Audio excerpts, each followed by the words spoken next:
Govinda. Hare Krishna, Krishna Krishna, Hare Hare, Hare Rama, Hare Rama, Rama Rama, Hare Hare. Hare Krishna. So, welcome to the Madhurya Kadambini series. Today, we are going to begin the Tritiya Vrishti. As I was mentioning, if we complete the Tritiya Vrishti, it's almost like 75% of the Madhurya Kadambini book is over.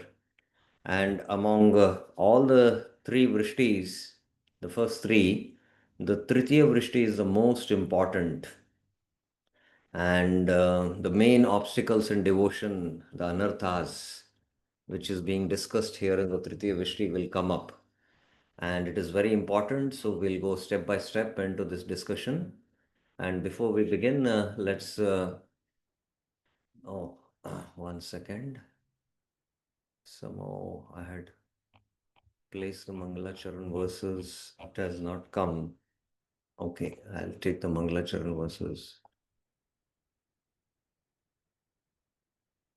Let's recite the Mangalacharan verses, first two verses of Madhurya Kadambini before we begin the class today.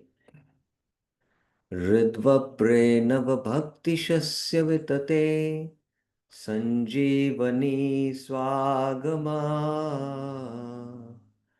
rambe kamatapatarudahdamani vishwapagulhasini दूरान्मे मरुशाकिनोऽपि सरसि भावाय भूयात् प्रभु श्रीचैतन्यकृपानिरङ्कुशमहा माधुर्य कादम्बिनी श्रीचैतन्यकृपानिरङ्कुशमहा माधुर्य कादम्बिनी श्रीचैतन्यकृपानिरङ्कुशमहा माधुर्य कादम्बिनी भक्तिपूर्वे श्रिता तां तु रसं पश्येद्यदात्तधि तं नौमि सततं रूप नाम प्रियजनं हरेः. So, the Tritiya Vrishti, after Shraddha comes Sadhu Sangha, then Bhajan Kriya, then there is Anartha Nivritti. In fact, we have to understand that once we attain that Shastriya Shraddha or that Sharanagati, which becomes the entry door for practicing of pure devotional service, then we associate with sadhus who will teach us how to do bhajan of Shuddha Bhakti. Please remember Shuddha Bhakti. And by associating with sadhus, the anarthas start getting destroyed. By performing the bhajan, the anarthas are getting destroyed. So it's a simultaneous thing happening. Although now we are discussing the third stage, anarth nivritti, but anarthas get destroyed just by coming in touch with the sadhu. Coming near a sadhu, the material desires will subside, you know, and by performing bhajan also, anarthas get destroyed. So the six stages of anartha bhajan kriya which were mentioned, and why we go through these six stages, because of the anarthas. And as we are going up and up, and we are steadily rooted in one stage, so there is anarth nivritti which is happening. That we have to have a clear understanding. So now in this Tritiya Vrishti, Srila Vishwanath Chakravarti Thakur is going to speak about the anartham nivritti. Ata anarthanam nivritti. Now anarth nivritti, cessation of unwanted elements unfavorable for bhakti is being explained. च अनर्थस चतुर्विदा दुष्कृतोत्था सुकृतोत्था अपराधोत्था भक्ति उत्ताश्चेति. Anarthas are four types: dushkrutottha, sukrutottha, aparadutha, bhakti utta. तत्र दुष्कृतोत्था दुरअभिनिवेश द्वेष रागादय पूर्वोक्त klesha eva. Dushkrututta anarthas means anarthas arising from the five kleshas described in the previous chapter. सुकृदुता भोगविनिवेश विविधा एव. Okay, here the Purvokta Klesha. The Purvokta, these are avidya, asmita, raga, attachment, dvesha, and deep entanglement in sense enjoyment, abhinivesh. Sukrutata anarthas means intense attachment for various sense enjoyments. This is Sukrutata, Bhogaminivesha. Ta cha kleshanta patina iti kechat.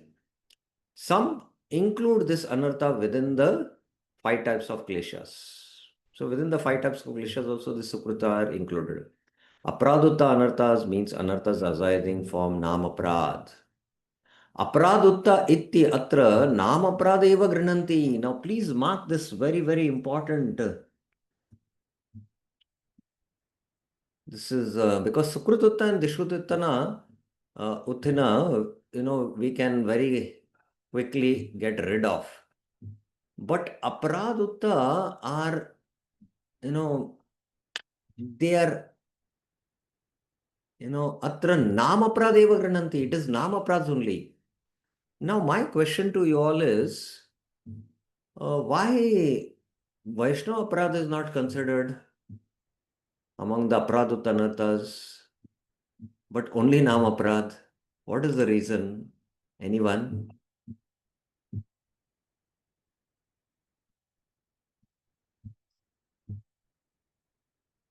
Why Nam Aprad, Vaishnava Aprad is not included? Tirthpad Prabhuji, yes. Hare Krishna Prabhuji, Dandavat Pranam Prabhuji. Yes. Prabhuji, because through Nam Aparad only, we go to the next stage of Vaishnava Aparad. If you don't do Nam Aparad, means Nam properly and we do Aparad, then the next stage, that is Vaishnava Aparad, is coming. So it is included in, means that is higher, I think. Okay. A little close, I can say, but not so still. Still a final understanding is required. Anyone else would like to share? Why Vaishnava Aparad is not included? Because he says Aparadutta is Nam Aparad Eva. Eva is telling Eva. It is only Nam Aparad. Thivi Mataji, yes. Sorry, what is this? Harsha Radha Mataji. I think you have to. Yes, Harsha Radha Mataji. Hare Krishna Prabhuji. Uh, Is it because of Nam Aparad, all the rest of the Aparads follow? Because the main goal is Krishna Prem.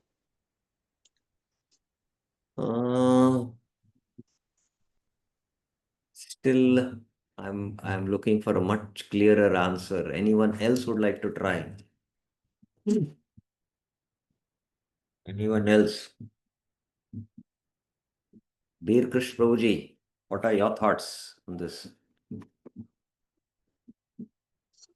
Bro, I also guess कि नौ अपराध leads to वैश्व अपराध. Naam Apla is to Vaishnava Prad. Keshav Prasad Prabhuji. Yes, I think same understanding, Prabhuji. I heard somewhere that Nam Yeah, we Aparad have to is root fine cause tune of. our understanding then. Because the first Naam Aprad is Vaishnava Aprad. The first Naam Aprad is what? Criticizing the Vaishnavas. So how criticism of Vaishnavas is Naam Aprad then? Because these Vaishnavas are the carriers of the holy name. And those who are carriers of the holy name, when you criticize them, you're committing offense to the Naam Prabhu. So it is included. It's not that Naam Aprad leads to Vaishnava Aprad. No, it's not like that. So that's why it is, included here. Okay, Vaishnava Aprad is included within the Naam Aprad. Because the first offense is Vaishnava Aprad. But Seva Apradhanam tu नामभिः तत्तन् निवर्तक स्तोत्र पाठे सेवा सात्यत्येन च भावस्य vivekina praya pratidinam evo upashaman ankuri bhava anupalabde. So now, regarding namaprad, he makes here seva prads are not being considered. For intelligent Manishibi, they say what? People usually, for intelligent people, usually the effects of seva prads are nullified by chanting the holy name, reciting prayers. Tat tad nivartaka stotra pate, and by constant engagement in the service of the Lord. Seva sattatena cha bhavasya vivek, the vivek, that's why I say praya pratidinam eva upashamanenam bhava anuplabde. Now, when we do deity service, we offer respects and chant the mantras and then go and do seva. And after finishing the seva, we recite these, that any mistakes which have happened, please shamatvam. So, and we recite the sutras. So that is why seva apras are not considered. But here a very important point Vishwanath Chakra Thakur makes. Kintu tat tad upashamanam sambhava bhalanena tatra swavadhanata shaitilya seva aprad api nam aprad eva suya. Now please mark this. Seva aprads are thus unable to appear. If one, however, is careless about seva aprads, knowing that by chanting and reciting seva aprads can be nullified, then all the seva aprads turn into namaprad. So, if one is not careful and, I'll go in my seva and do aprad, and later on I will recite these prayers and become free from it. So, if you have that kind of an attitude, then the seva aprad will turn into namaprad. Tatahi uktam namno baladi yasya papa buddhi. So that seva aprad turns into the seventh offense. Namno balada yasya papa buddhi. Shastra says committing sins on the strength of the name is one of namaprads. Tatra nama iti upalakshanam bhakti matra seva upashamak kasasya. In this verse, nam also refers to other devotional practice. I'll come to this, what this upalakshanam is. धर्मशास्त्रे अपि प्राश्चित बलेन पापाचारेण च तस्य पापस्य क्षय प्रत्युत घाडितेव. Even in the dharma shastras related to codes of karma yoga also say that if one commits sin on the strength of the atonement, thinking that it can destroy the evil effects of sin, then those sins become more intense rather than being destroyed. So in the dharma shastras, one who is following the karma kanda, he accidentally commits some sin and then he goes through the prashchit. But he does with the attitude, I will do this prashchit, given in Dharma Shastras, and I'll become relieved from the sin, and again I'll go and commit sin. If with this attitude he does this prashchita, forget of becoming free from the sinful reactions, his sinful reaction will multiply. That's the point being made. Okay, let's go line by line and try to understand. This is a very, very important discussion. Kindly stay tuned. And each theme we will try to finish and then we'll ask for the questions. Atan anarthanam nivritti. Now, anarth nivritti, cessation of unwanted elements unfavorable for bhakti, is being explained. Now, what is the definition of anartha? After explaining faith, association with holy name, and the different kinds of unstable worship, that is anishtita bhajan in the second shower, now the author describes anartha vritti in this third shower. That which has no use is called anartha, na artha. It has no value. Materialistic persons may consider worldly wealth and money as useful, but for the devotee, the only useful or the desirable object is Sri Krishna and his loving service. This is the attainable goal of the jiva, as he is the eternal servant of the Lord. Anartha, on the other hand, opposes paramartha, spiritual attainment, and creates obstacles to its attainment. So the glory of Krishna Bhakti, that this path is so great that even if one comes in touch, if a devotee comes in touch with this path of Bhagavad Dharma, he'll immediately become successful. So this is spoken in the Uddhav Gita, 11th canto, 2nd chapter, verse 12. I did not, give the reference, but I'm just stating here. I'll read on, write it. Shruto anupatito dhyata adrito vanumodita sadhya punati saddharmo deva vishwa druhopihi. So here, Sadharma is Bhagavad Dharma or pure devotional service. Pure devotional service rendered to the Supreme Lord is spiritually so potent that simply by hearing Shruto about such transcendental service, by chanting its glories in response, Patito means to sing. By meditating on it, Dhyata, by respectfully and faithfully accepting Adrito, Va Anumodito, or by praising the devotional service of others. Oh, so nicely is doing this service.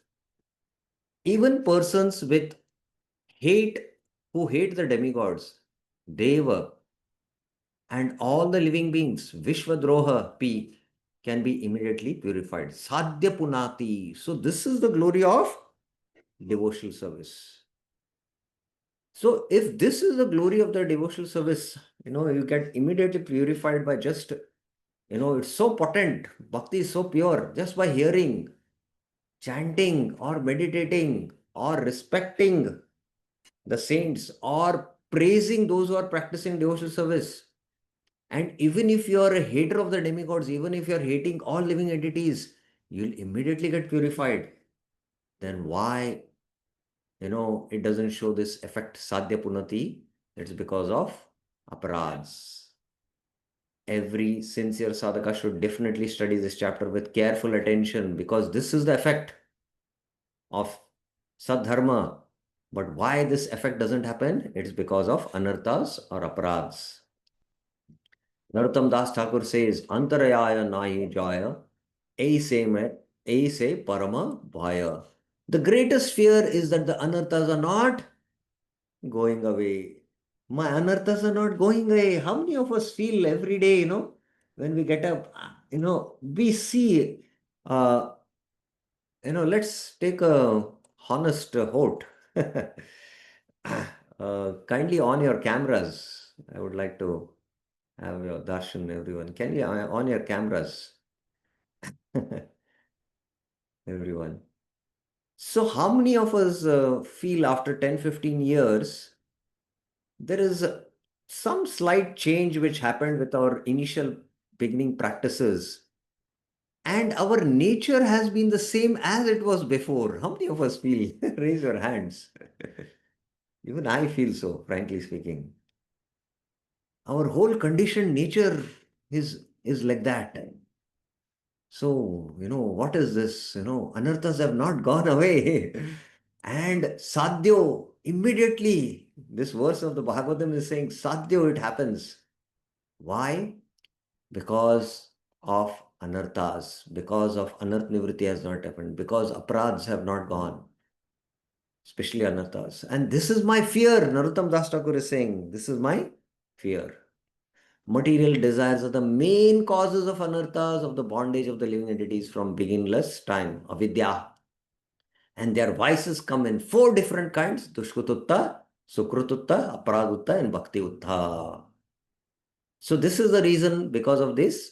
Uttha means born out of pious activities, born out of sinful activities, born out of aparad, born out of bhakti uttha. And among these 4, the dushkututta and sukrututta, very easily can be taken care.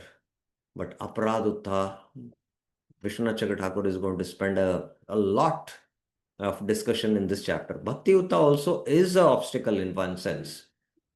It can become a major obstacle, but Aparadutta are the ones. Okay, now the origin of all anarthas and the remedy. So Prabhupada in the Bhagavatam commentary, Shunvata Swakato Krishna Punya Shravana Kirtana Ridantasto hi abhadrani Vidunoti Surit Satam. Ridantasto hi abhadrani Vidunoti. Vidunoti means Vishesh Rupena Duniti. Happens, he says, But there in the purport, he says to become restless in the contact of women and wealth is not an astonishment, because every living being is associated with such things from a remote time, practically immemorial, means from long time since the dawn of creation, we are caught in this. And it takes time to recover from this foreign nature. But if one is engaged in hearing the glories of the Lord, gradually he realizes his real position. By the grace of God, such a devotee gets sufficient strength to defend himself from the state of disturbances, and gradually all disturbing elements are eliminated in his mind. So these anarthas are the disturbing elements, and the origin is, women and wealth. The tendency to enjoy Prakriti. Women are called as Prakriti. This material world is also Prakriti, to enjoy this world. And that enjoyment of this world takes the form in the form of a woman. So for the male, it is the female. For the female also, it is the male. It's both ways. We should take it, not that, So this is the origin of all anarthas. Why does the author does not classify anarthas according to nature? Anarthas are many, but the remedy is one. So here, anartha, everyone has different natures. So the author could have, classified anarthas according to nature, but the author doesn't do that. Why? The reason is one must conquer the modes of passion and ignorance by developing the mode of goodness, and then one must become detached from the mode of goodness by promoting oneself to the platform of Shuddha Sattva. All this can be automatically done if one engages in the service of the spiritual master with faith and devotion. In this way, one can conquer the influence of the modes of nature. So even if, one is eating a very sattvic food and he's able to pacify the modes of passion and ignorance, but where is sattvic food available today? All said and done, your organic stores might be saying about it, but the whole uh, growing of the food, the cultivation, everything is in the mode of passion. So even if you eat sattvic food, it doesn't mean that, you will become free from the anarthas. No. The only way to become free from anarthas is to serve the spiritual master with faith and devotion. And thereby you can transcend the three modes. So that's why he doesn't classify according to their natures, because he goes to the root. He goes to the root. Te cha anarthas chaturvida dushkrututta sukrututta apradutta bhaktiutta cheti. So these are the four: dushkrututta, sukrututta, and aprada utta. So now let's see what he says about dushkrututta. Tatra dushkrututta dur abhinivesha dvesha ragadaya purvukta klesha eva. Dushkrututta anarthas means anarthas arising from the 5 kleshas described in the previous chapter. These are ignorance, material attachment, hatred, and deep entanglement in sense object. So this is avidya, asmita, raga, dvesha, and abhinivesh. Abhinivesh means deep absorption. So this is why, because of avidya, we have kama, and kama we do karma, and the karma will have reaction. You enjoy, and the reactions go to these 4 stages. Aprarabdha, kutam, bijam, and prarabdha. So all these anarthas which we suffer because of these 5 kinds of kleshas and the 4 types of sins development, sinful reaction development, these are the sinful reactions. And because of the sinful reactions, one is not able to do his bhajan dhrida vrata. This is the problem. Because he is suffering his sinful reactions, his bhajan is not steady. His bhajan is not steady. And because of these sinful reactions he's suffering, he's not able to engage in devotional activities of Shravan and Kirtan. So that is the anartha arising because of his sinful past. Sukrututta bhoga binivesha vivada eva. The sukrututta means intense attachment for various sense objects. So in the previous lives, we have committed pious activities. And the pious reaction goes through aprarabdha, kutam, bijam, phalanmukam. Phalanmukam means prarabdha. So we get the facilities of, wealth, facilities for enjoying bhoga.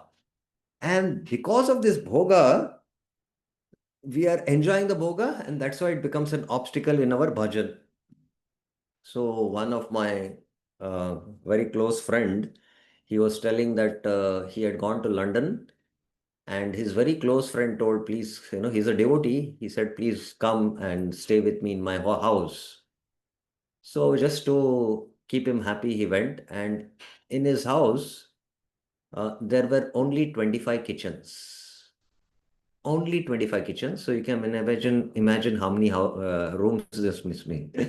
More than 100 rooms he had, and only 25 kitchens. And he's a very big business magnate. He's got his own private jet, you can imagine. So he, from London came back to Bombay and came and met this brahmachari leader in the ashram. And he is allowed to go inside the ashram. And he was sharing his feelings that, I would like to stay with you all like monks, but what to do? I have to run this company. And because to run this company, I'm enjoying all these facilities. So he has a desire to stay as a monk with the other monks. But because in his previous life he has done so much of pious activities, now he's enjoying his private jet, a palatial building. So they become an obstacle in his bhajan. Te cha kleshanta patina iti kechit. Some kechit include this anartha within the five types of kleshas. So it's also kind of suffering. Because this devotee is suffering, because I'm having these facilities, I'm suffering in my heart because I'm not able to associate with you monks. So that's why they include it in the kleshas also. Okay, now certain reflections on this sukrututva and dushkrututva. Anarthas arising from previous sinful activity, dushkrututva, fall within the category of five types of kleshas previously mentioned. That is avidya, asmita, raga, dvesha, and abhinivesh. So we discussed this. Anarthas arising,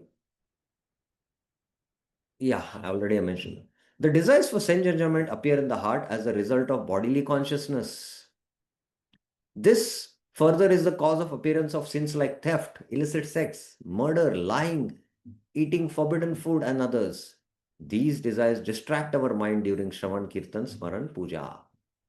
So please remember the sins of doing theft, the sin of illicit sex, the sin of murder, even lying. Devotees should make note that even lying is considered as a sin.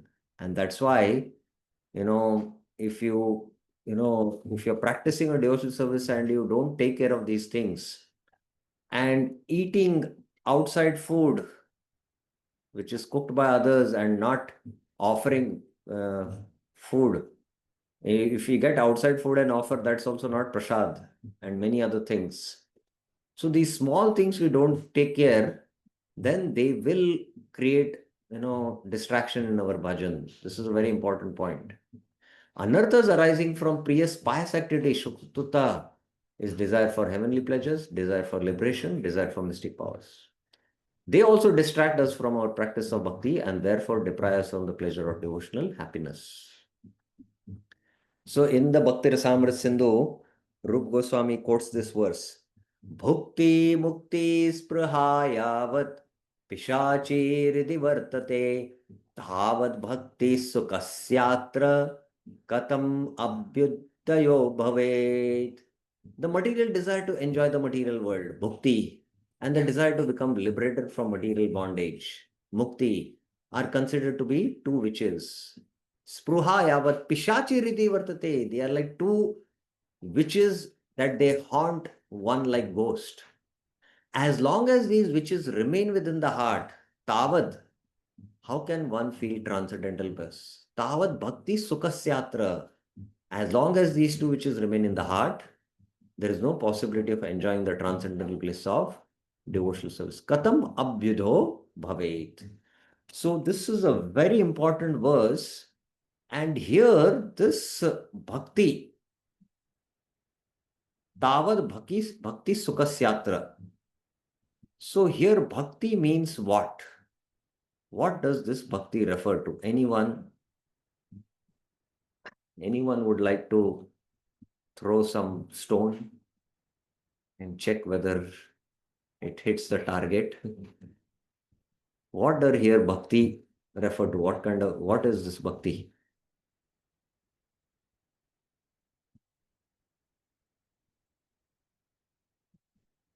Anyone? What is here bhakti meaning? What is the meaning of bhakti here? Veer Krish Prabhuji.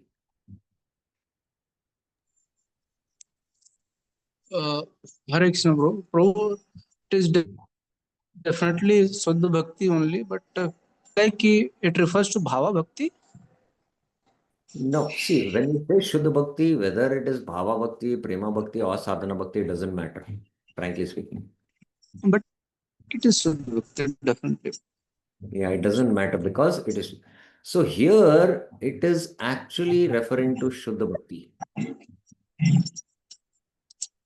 And this is also called as, Sarupa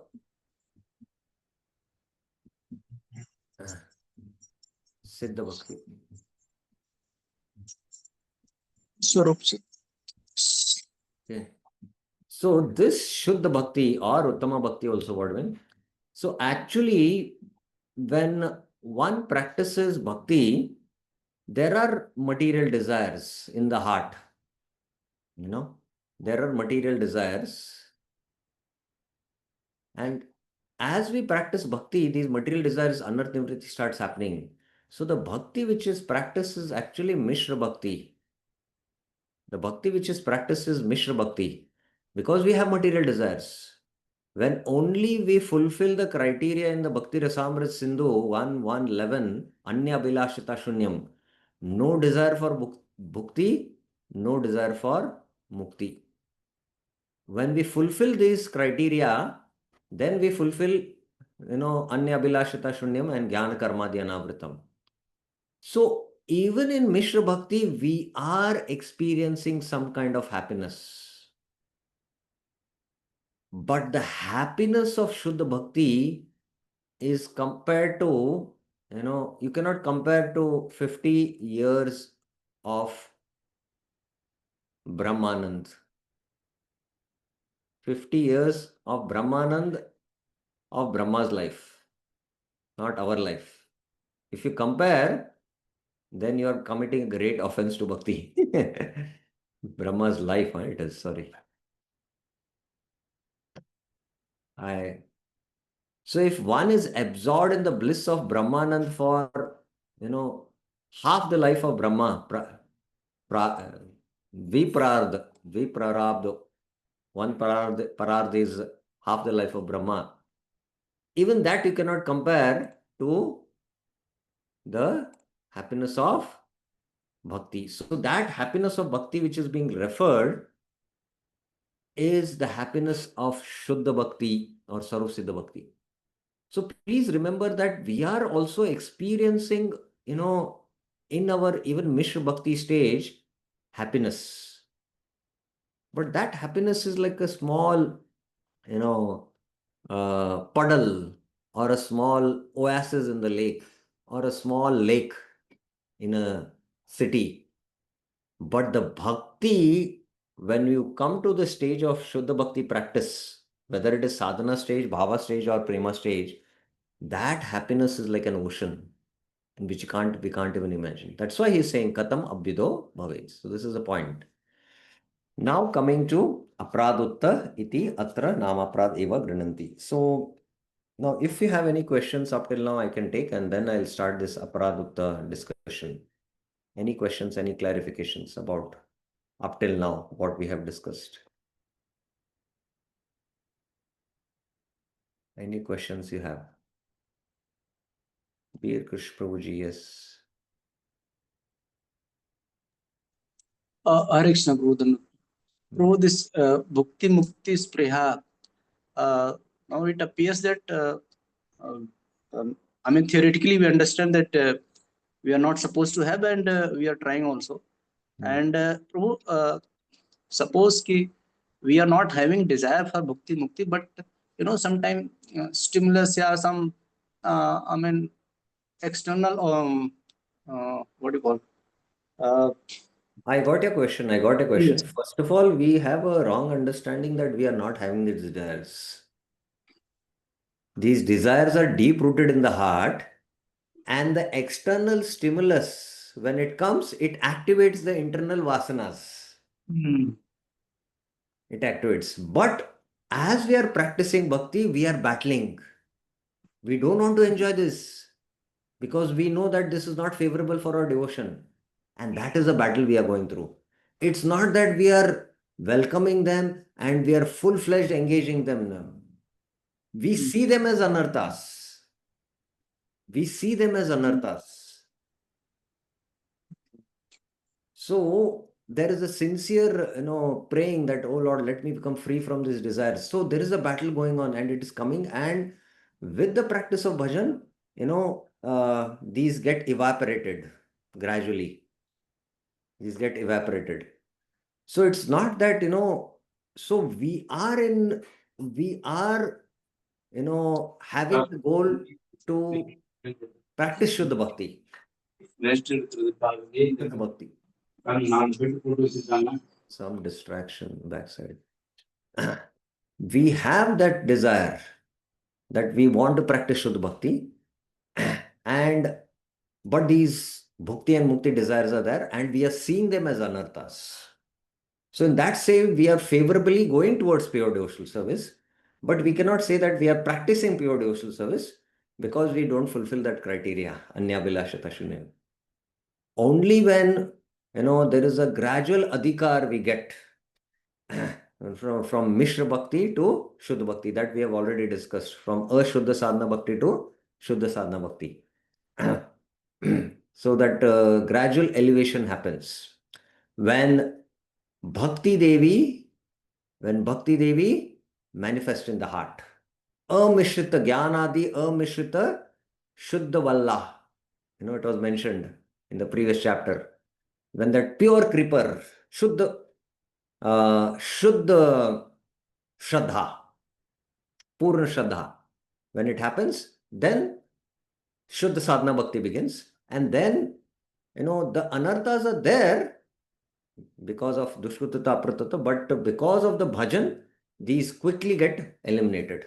It is like, before in our Mishra practice of bhakti, we have a fire which is lit on the ground and the pot is hanging on the seal. So it is very slowly cooking. But when we take to Shuddha Sadhana Bhakti, it is like the pot is kept on the chula and the fire is down. Tivrena Bhakti Yogena you're doing now. So with the Tivrena Bhakti Yogena, what is happening? Very quickly, anarthas are getting destroyed and you're marching forward from Sadhana Bhakti to attaining Sadhya Bhakti. Is it clear?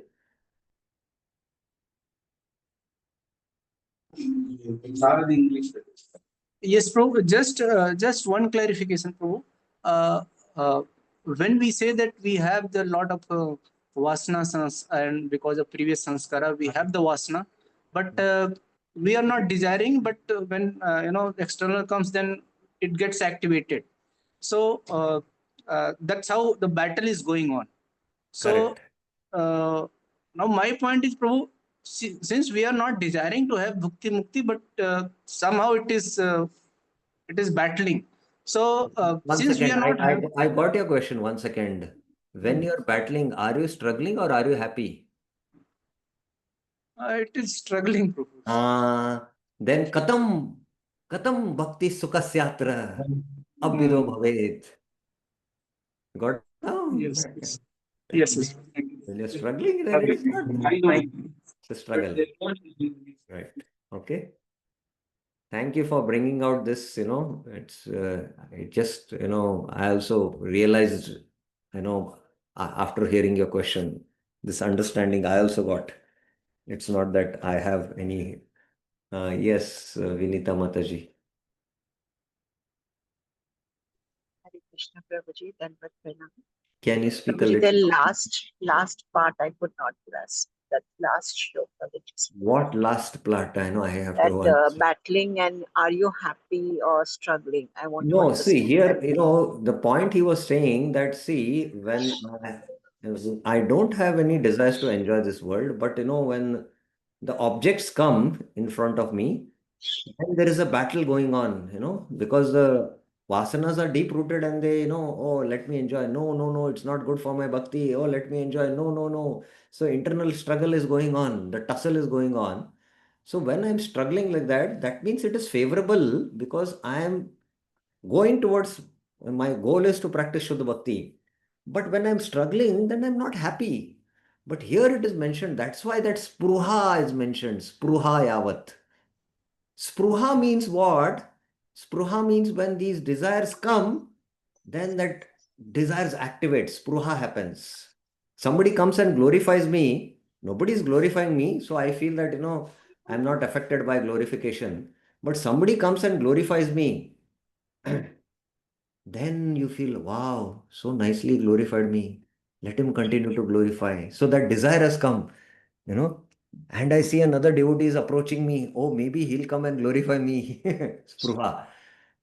So these desires, get activated because they are deep rooted.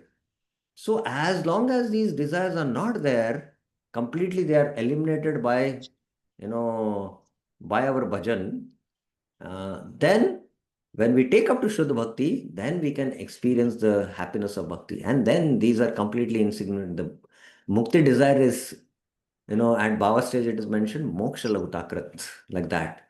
So then we can experience. So in Sadhana Bhakti, when we start practicing Sadhana, Shuddha Sadhana Bhakti itself, we start experiencing a lot of bliss. And the bliss keeps on intensifying, intensifying. And in Bhava Bhakti, it's like unimaginable for us, like that. We are also experiencing now happiness in our practice of bhakti, although it is Mishra. That is also a very important point to know. Okay. I hope it is clear now. Anand Manakattala Prabhuji. Yes, you have two connections. I don't know how is that. Maybe you are expanded. Krishna Prabhuji, the replay. Yes. Yes, Prabhuji. Actually, I'll just leave one connection. No, Is it you are clear now, echoing Prabhuji? because you have two connections. Your voice is echoing. Why you have two connections, first of all? Yes. Is my voice clear, Prabhuji? I was Yes. actually, I had connected from my laptop, but I think the mic was not working. So Okay. I am now on my cell phone. Prabhuji, I have one question. So, when you are practicing Shuddha Bhakti, you want to be free from all material bondages. Now, One minute, 1 minute, 1 minute. When you're practicing Shuddha Bhakti, you have no material desires only, first of all. You have yes, only desire to please Krishna. Anya Bilashita Shunyam you are. yes. Now, in one sense, I want to serve the Lord in Vaikuntha. I don't want to come back to this material world That because is I also a know. material desire. Okay. You have to study the definition of pure devotional service. Salok Samipya Shashti Sarupya Diyamanam na grananti Vinamat Sevanam Jana. Even if the Lord comes and offers, Salok, come and stay in my abode, you can associate with me. No, I am not interested. Is there any service there? Okay, then I'll come. Seva. Just to please you. That's Service, what I'm saying. please. I want to serve him there. I don't want to No, come no, back. no, no, no, no, no, no. See, that desire is very deep rooted. Please remember. We have to go to the definition of Anya Bilashita Shunyam, which will take 3-4 classes. I cannot discuss it now. Please refer to Bhakti Rasamrita Sindhu, those classes, and it will become clear.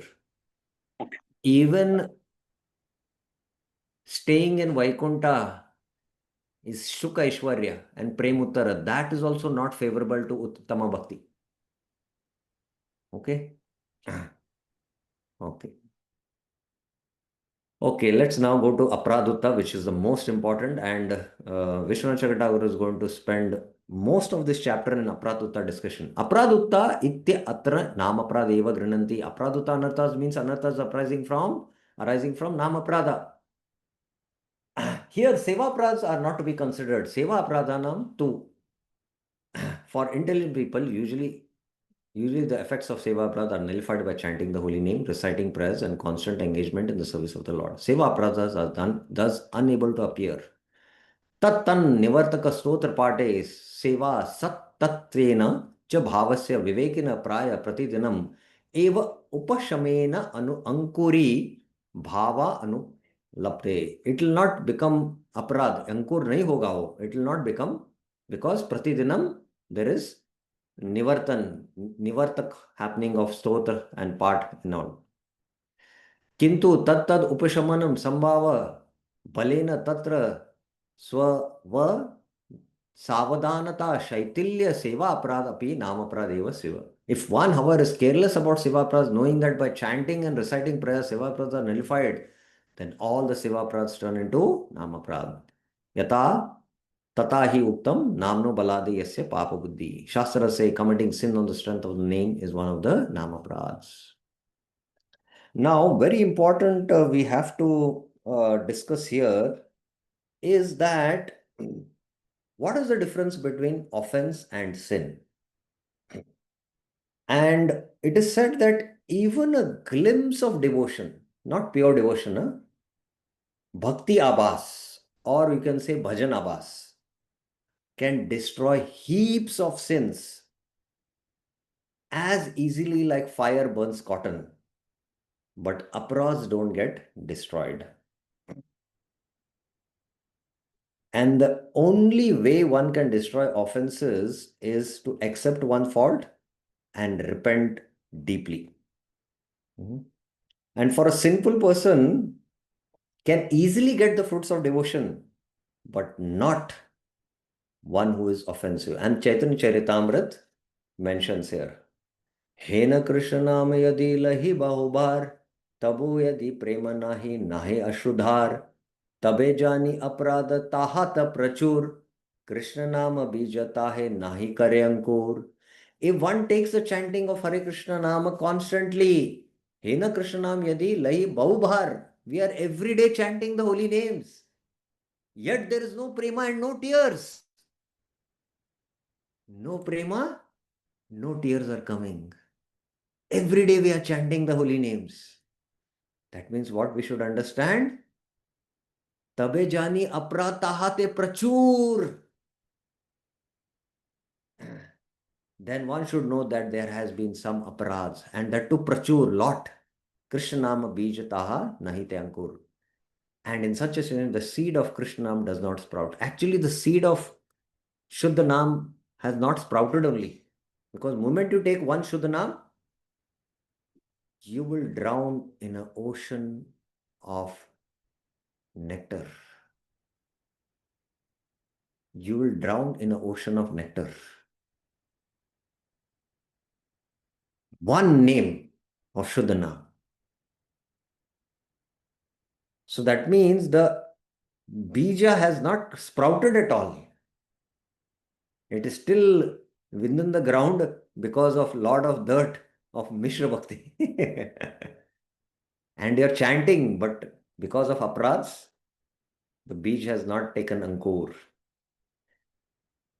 So we infer the presence of aparadhas by its symptoms, developing of an offensive mentality.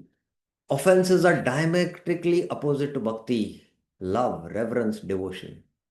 So in one sense, offenses are as powerful as bhakti. We have heard the power of bhakti in the first Pratama Vrishi. It is, Sarvatkarsha, Mahashakti, Sarva Vyapika, 6 qualities we have seen that. But offenses are almost as powerful as bhakti because these offenses can block that bhakti. It is difficult to get rid of them because offenses are like our weapon protecting us from the aggressive atmosphere of the modern world. Childlike innocence is the most conducive attitude in bhakti. Saralta hi Vaishnavata. Difference between offense and sin. Now, what is sin? Activities done by the body, words, and mind under the influence of the false ego of bodily consciousness for enjoying the material senses are known as sins. Sins are thus reserved to the body, not to the spirit soul. They have their effects only on the body and the mind. So Srila Bhaktivinoda Thakur in his Vaishnav in the article, he brings out this difference between pap and aparad. He says, papa stula linga sharira. It is dealt with the gross and the subtle body. And that is why it affects only the stula and linga sharira. Whereas aparad is that atma patanara karana. It causes the degradation of the soul. And this this sin is like, what it is called, lap. It is a lap, lap of a mud. And I don't know, I'm not recollecting the term it is called as, whereas aparad is like vajra lap. Vajra means the thunderbolt of Indra. So that is the difference between sin and offense. Sinful reactions affect the gross and the subtle bodies. Offenses, they affect the soul, and the soul's spiritual progress is stopped. I give an example, like, you're driving a car and you're sitting there in the car and you're driving the car and the car breaks down, the tire is punctured, so your movement is stopped, but you can replace the tire and again you can move ahead. So the body gets affected by committing sinful reactions. The body gets affected, both the gross and subtle body. But aparad means what? That you are sitting in the car, you, the soul. Now that driver is the soul who is driving the car, and the body, the car body, is the gross and the subtle body. Somebody injects a injection and you are sleeping in coma. Neither you can move, the car cannot move. So this is how aparads affect. So that is the difference. Sri Krishna, his devotee, his holy name, holy scriptures, and Dham are all eternal and transcendental. So that's why Vaishnava aparad, Dham aparad, Nam aparad, Granth aparad, disrespect or negligence to any of these are considering the material is known as aparad. Evil acts that affect the temporary material body are thus known as sins, and those that affect the spirit soul are known as aparad. So this is a definition, Vishwanath Chakravarti. Sin refers to those actions condemned by the scriptures requiring remedial measures. In the Shastra, it means this is papa, this is punya. And you need, if you're committed, then there is prashchita. The adverse mood arises from false ego and creates a gap between exalted devotees and the sadhaka devotee practicing devotion for attaining prema. So this adverse mood is because of the false ego, and it creates a gap between the exalted devotee and the sadhaka. Aparad is by its very nature is opposite of bhakti. It is full of hatred and completely opposed to love. Aparada, opposition. Radha means satisfaction, and diminishing satisfaction is known as aparada. Radharani is one who satisfies Krishna, and aparada means displeasure to Radharani. Radharani is bhakti personified, and that's why whatever bhakti we have, it's just a small, minute part of that bhakti which is coming from Radharani. And by aparad, even that, it diminishes. Aparad means acts that dissatisfy Bhagwan, the holy name, the Guru, and the Vaishnavas. 4 things: Bhagwan, holy name, Guru, and Vaishnavas. Therefore, it is very powerful. It destroys the foundation of bhakti. Faith means unflinching trust in something sublime. Ashraddha purusha dharmasyasya parantapa aprapya mam nivartante mrityu samsara vartmani. One thus thinks himself exalted though fallen. When one commits aparadha, he thinks he's exalted, but although he's very fallen. Wise though he's unwise, and disrespect or neglects the mahats, thinking them to be worldly men. Mahat refer to Guru, Vaishnavas, and the entities residing in the holy Dham. All of them have transcendental bodies. Thinking them to be worldly in nature is known as Mahat Aparad. So if you commit mahat aparadh, considering them to be mundane, but externally giving them respect is also disrespect, and it deprives one of satisfaction, affection, and mercy of the compassionate Mahat Purushas. Now, this is a verse from I think this is from the Padma Puran. Arche Vishnu Shiladhir Gurushu Narmatir Vaishnava Jata Buddhir Vishnurva Vaishnavanam Kalimala Matane Padatir Tembo Buddhi Shri Vishnu Nam Nimantre Sakala Kalu Sahe Shabda Samanya Buddhi Vaishnav Sarveshwareshe Tad Itara Samadhiryasya Va Narakiyasah.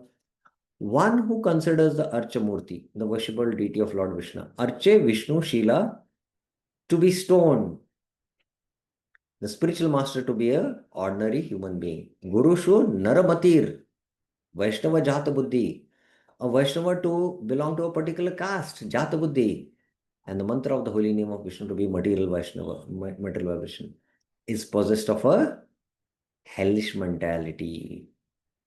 Narakiyasa, he is a Narakiya. Here, four means of Mukta Sangha are mentioned. The four means are the Vaishnavas, the spiritual master, the deity, and the holy name. And one who considers them material, Jata Buddhi, there is Amba Buddhi, and there is a Samanya Buddhi, Samanya means material, the vibration, the mantra, So then these four, which are the cause of liberation, they will become the causes of Mahat Aparadh for the devotee. So we are living in a culture of sacrilege, the culture of Aparadh. In the Vedic culture, this world was seen as divine. Everything was held very sacredly. Everything was carefully, because it belongs to God. It is God's energy. It is to be used in God's, service. So that was the consciousness of the people. And exploiting material nature, is actually a kind of offense. Sacrilege is considered fashionable in the culture of most postmodernism. Nothing is sacred. Everything is object of deride. It destroys humanity. Parents are not sacred. Women are not sacred. Human life is not sacred. The difference between modern culture and Vedic culture, where everything is considered sacred. Culture of leftist, atheistic values. Nothing is real. Everything is just dead. Matter, the object of our exploitation. So this, this tendency is also deep rooted within us. And in Vaishnava culture, we should, by studying Gita, the Vishwarup Darshan is there, how this universe is a form of the Lord. And if we don't develop this, still we'll be committing offense. So we have to be very careful.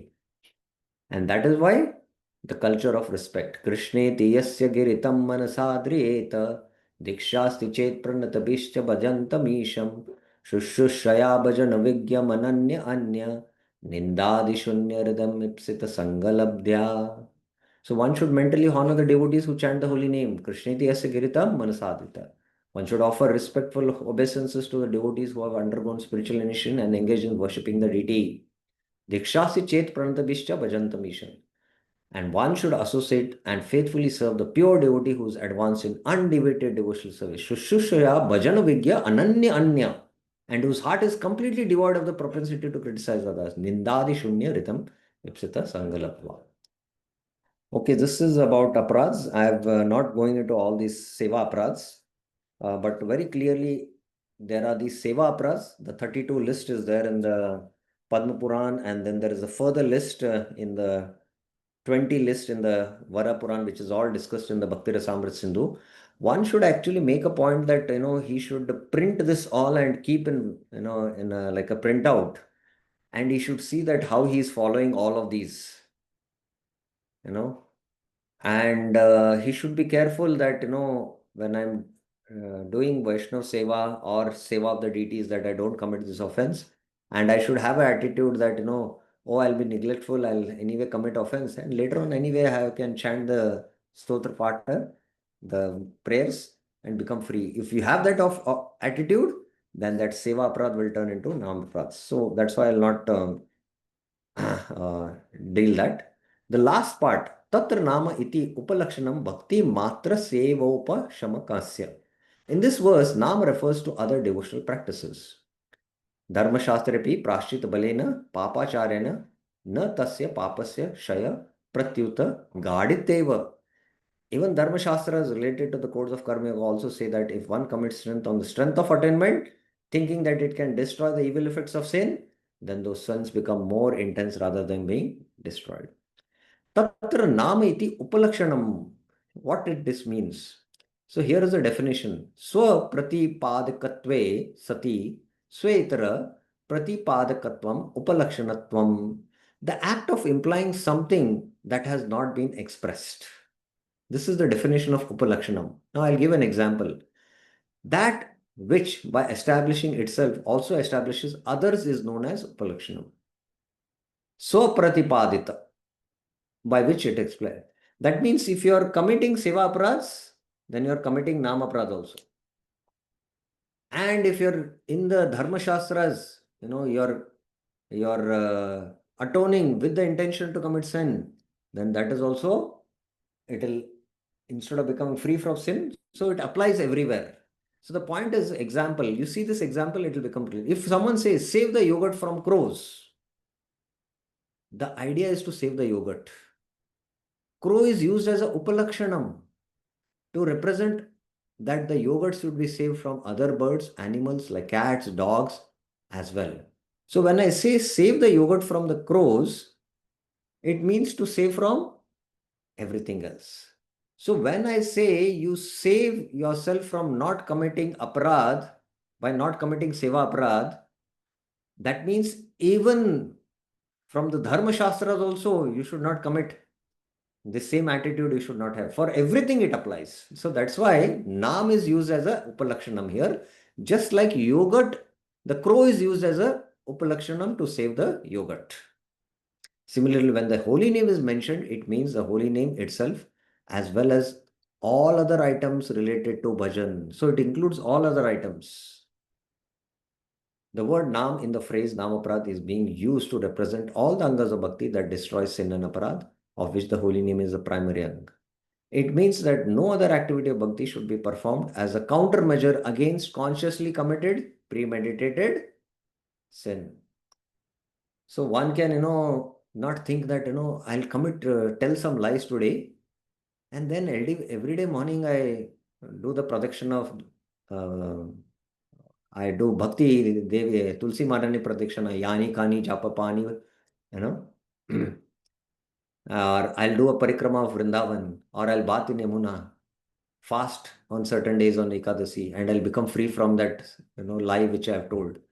If this attitude, if you do this, any of the angas of bhakti, then all these angas which you have done, it will lead to nama prads. So nama eva upalakshanam. With nam as upalakshanam, it is referring to all other angas. Just like indicating crow, it is indicating all other animals, cats, dogs, to save the yogurt. So that's the meaning.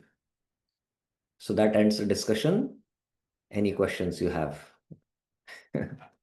Any clarifications? Okay, 2 questions. Tirthpad Prabhuji. Yes. Tirthpad Prabhuji. Yes. Hare Krishna Prabhuji, in one of the slides it is mentioned aparat to scriptures. So what it means, Prabhuji? What it is mentioned? Aparad to scriptures, na?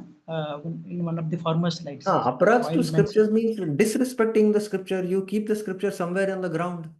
Many times I've seen the devotees in the temple hall, they just keep it on the chatai and you're walking on it. So your dust should touch the scripture. So at least have some cover. Traditionally, you go to all the holy places where the saints say, they keep it in their, they have a asan for it and they have a cover and they have a nice decoration for it and they garland it. Because scripture is not different from Krishna. So otherwise we commit disrespect. We don't understand it. We think it is a material thing. So at least we should take care. Just today morning, I've been thinking that, I have my Bhagavad Gita, which I always carry. Let me have this time not a acrylic cover, but have a cloth cover. Get it stitched. Nice cloth cover. So that when I'm referring, like that. So that is disrespect to scriptures. That is also aparadh. Is it clear? Just like you disrespect a Vaishnava, you disrespect the scriptures. That constitutes not pap, but it constitutes aparadh. Okay, Keshav Nath Prasad Prabhuji. Yes, Prabhuji. So, Prabhuji, my question is, like it is mentioned, for pap you have prayaschit. For aparadh, prayaschit is also there. I mean, how do we? No prashchit is there.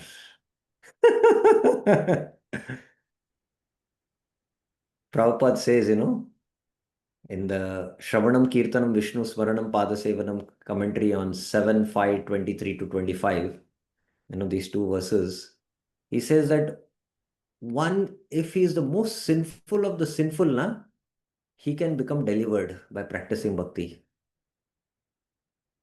But if one commits offenses to the holy name, there is no remedy. And then he quotes these 10 offenses. There is no remedy.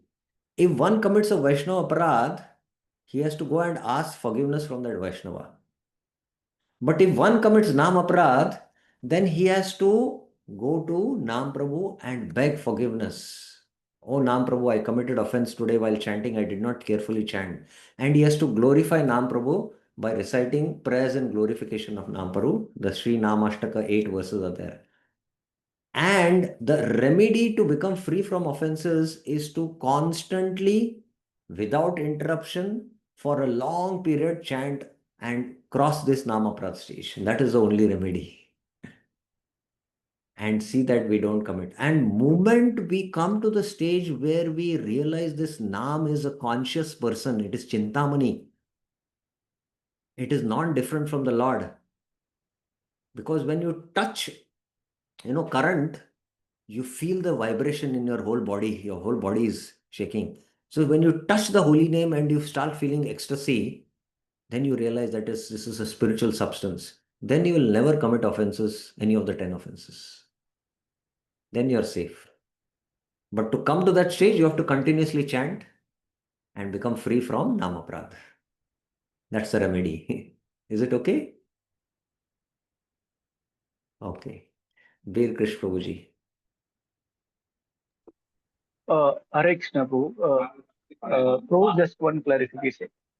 This when we say apradhar are like Vajralep, so Vajralep, does it refers ki, I mean, the layer of avidya getting thickened and thickened? I mean, That is not a right understanding. uh-huh. Because avidya is also part of subtle body. Yes. Vajra lep means just like when Indra hits a thunderbolt, you collapse, you become unconscious. Your soul is inactive. And there is some disturbance. Yeah. So Vajra lep means, when Indra hurls his thunderbolt, you collapse. You're unconscious. You go in coma. So when you commit offenses, you cannot practice bhakti. You cannot take the name from your mouth because of the apradhs. So it affects the soul's progress is affected. The soul is stunned. It cannot move ahead. That is the effect of aparadh. That is the effect of aparadh. Is it okay, Prabhuji? Yes, bro. That means ki, our bhakti lata is completely stunned, and I mean, we cannot practice fully. Yes. There are 2 points which I forgot to mention, and I saw that slide. I know, yeah, there is some background disturbance. There are 2 points which did not come, and which is some of that slide. I don't know. I had put it, but there are 2 points. One is when we commit Vaishnava aparadh, the result is either our bhakti lata will dry up or it will completely disappear. Just like, you put a sapling and slowly you're watering and it is slowly green growing and you stop putting watering, then it will dry up, right? So when you commit offense, you cannot practice the angas of bhakti. So there is no Shravan Kirtan jal happening to the bhakti lata, so it starts drying up. Still, it is okay if it's drying up because after some time, again you might start watering it. But if it disappears only, then you have to again cultivate the seed, become favorable to the Vaishnavas, you know, do Agyat Sukriti, and then the seed you get, and that enough Shraddha you get, and then you start practicing bhakti, then Shravan Kirtan Jal starts happening. So, like that it is. So, there are two things. So, offenses cover the bhakti, and sometimes there is the possibility of reappearance is there when the offenses are dissipated. But if the offense is very grievous, then it is very difficult, especially offense to a spiritual master, that can completely uproot. Uphadeva chinde shaka. From the root, it is taken out. Like a tree you take, small tree, not sapling. You just from the root, all the roots also come out. You can see those roots and you throw it away. Drying of the leaves, it's different, So like that it is. Especially offense to a very exalted Mahabhagavat. It can destroy your bhakti completely. So again, we will go into that more detail. Aparadutta is what is going to be discussed in the entire this chapter. Okay. Thank you very, very much. Srila Prabhupada ki jai. Srila Vishwanath Chakravarti Thakur ki jai. Srila Rupa Goswami Pad ki jai. Sri Madhurya Kadambini ki jai. Hare Krishna.